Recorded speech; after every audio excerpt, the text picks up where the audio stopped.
మళ్ళీ రిటర్న్ వచ్చారు కదా, అప్పటికి ఇప్పటికి ఏం చేంజెస్ కనిపిస్తున్నాయి? ఆర్టిస్ట్లో కావచ్చు, టెక్నికల్గా కావచ్చు, ఎన్విరాన్మెంట్ కావచ్చు. యాక్చువల్లీ చాలా చాలా చేంజెస్ ఉన్నాయండి. ఈవెన్ యాక్టింగ్లో కూడా యాక్చువల్లీ మనుషుల్లో తేడా లేదండి. మనుషులు అలాగే ఉన్నారు. ఇక్కడికి చాలామంది నాకు ఆల్రెడీ కొంతమంది తెలుసు. వాళ్ళు అప్పుడు ఎలా ఉన్నారో ఇప్పుడు కూడా అలాగే ఉన్నారు. సో మనుషుల్లో కాదు కానీ బట్ బేసిక్లీ యాక్టింగ్లో కూడా ఆర్ యూనో ఇప్పుడు చాలా న్యాచురల్గా వెళ్తున్నారు. అప్పుడు కొంచెం డ్రమాటిక్గా ఉండేది కొంచెం. అండ్ తీయడం కూడా చాలా కంటెంట్కి ఎంత కావాలో అదే వాట్ ఎవర్ ద క్యారెక్టర్ ఈ స్పీకింగ్ అదే తీస్తున్నారు. So whatever their image ఏముందో అవన్నీ ఎవరు ఇప్పుడు చూడట్లేదు. అలాగే కొంచెం అడ్వాన్స్డ్ టెక్నాలజీ రావడం వల్ల ఇంకా visually it is very good. మేము చేస్తున్నప్పుడు కొంచెము రాగా అబ్బో ఇప్పుడు మాకు చూసినప్పుడే అబ్బా ఇది పాతగా అయిపోయినట్టుంది అంటే మాకు మా సినిమాలే మళ్ళీ చూసుకోవాలంటే కొన్నిసార్లు దాని బదులు కొత్తది చూద్దాం అనిపించే రోజులు కూడా ఉన్నాయి. But not that old is always gold అనుకోండి. బట్ కానీ చెప్తుంది ఏంటంటే విజువల్లీ కూడా చాలా బాగుంది అండ్ ఎమోషన్ ఈజీగా క్యారీ అవుతుంది. ఎక్కువ డ్రమటైజ్ చేయకుండా ద ఎమోషన్ ఇస్ రీచింగ్. అది చాలా బాగుంది. So many things are there. But ప్రస్తుతానికి అయితే this is the major one. Okay రాజుగారు వెంకట్ ఆల్రెడీ ఒకసారి అయిపోయింది కానీ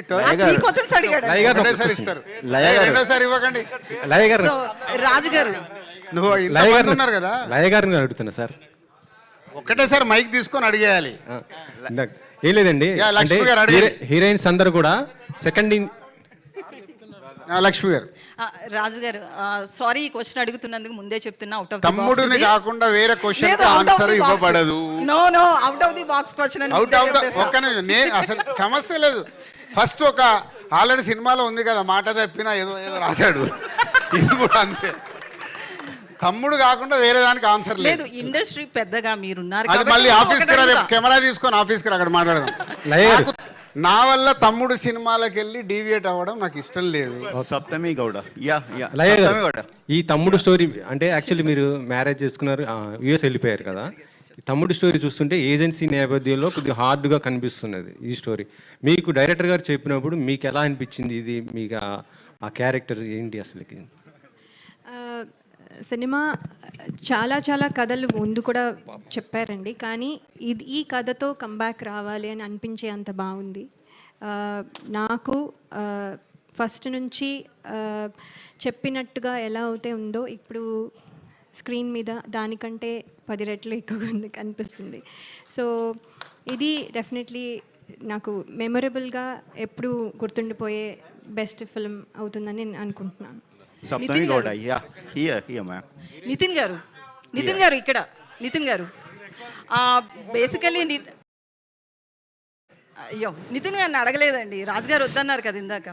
అయితే ఎప్పుడు సైలెంట్ ఉంటాడు బయటకు వచ్చి నార్మల్గా. బట్ మూవీ దగ్గరికి వచ్చేటప్పటికి హింసను ప్రోత్సహిస్తున్నట్లు అనిపిస్తుంది. గాంధీ గారు చెప్పిన ప్రకారం చూసినా ఒకలా ఉంది. ప్రేమగా చెప్తే వినరు, ఇది వైలెన్స్ గా చెప్తేనే వింటారు అని చెప్పి. సో నాదొక క్వశ్చన్, ఒక నిమిషం. నువ్వు బయట ఉన్నట్టే ఇంట్లో ఉంటావా? నీ పిల్లల దగ్గర అక్కడ ఇంటి ఇట్లాగే ఉంటావా? ఉండవుగా. సినిమా నిజ జీవితం వేరు, స్క్రీన్ మీద వేరు. స్క్రీన్ మీద సినిమాలు చూసి ఫాలో అవుతున్నారు కదా అంతా. ఇక మంచి చెప్తే మన అందరూ ఎందుకో మారట్లేదు. శతమానం భవతి తీసాము మారారా, బలగం తీసాము మారారా? మారారు. శ్రీనివాస కళ్యాణం అంత మంచి సినిమా తీసాం, పెళ్ళంటే విలువ అంటే చూసారా? చూడరుగా. థ్యాంక్ యూ అనేది ఒక వాల్యూ చెప్పాము, చూసారా? మార్నింగ్ షోకే రిజెక్ట్ అన్నారు. సినిమానే. సప్తమి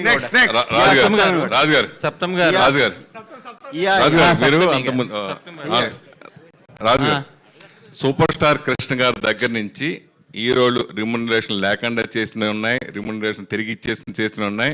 అది ఎప్పటి నుంచో ఉంది ఇండస్ట్రీలో, ఇవాళ కొత్తగా కాదు, కానీ అది జరుగుతూ ఉంది. అలాగే డైరెక్టర్కి ప్రొడ్యూసర్ అండర్స్టాండింగ్తో అసలు వితౌట్ రిమ్యునరేషన్తో సినిమాలు కూడా చేసినవి ఉన్నాయి. సో ఆ ట్రెండ్కి ఇప్పటికి వచ్చి ఎందుకు ఇప్పుడు హీరోలు అలా కనిపించారు? నేను చెప్పింది అది కాదు. ఈ సినిమాకి వాళ్ళిద్దరు రెమ్యునరేషన్ ఫైనల్ అయ్యి సినిమా అంత అయిపోయిన తర్వాత, అయిపోయే ముందు ఇద్దరు నాకు ఆఫర్ ఇచ్చారు చూడు, దాని గురించి చెప్పా. ఇద్దరు రెమ్యునరేషన్ సినిమా ముందే లాక్ అయిపోయినాయి.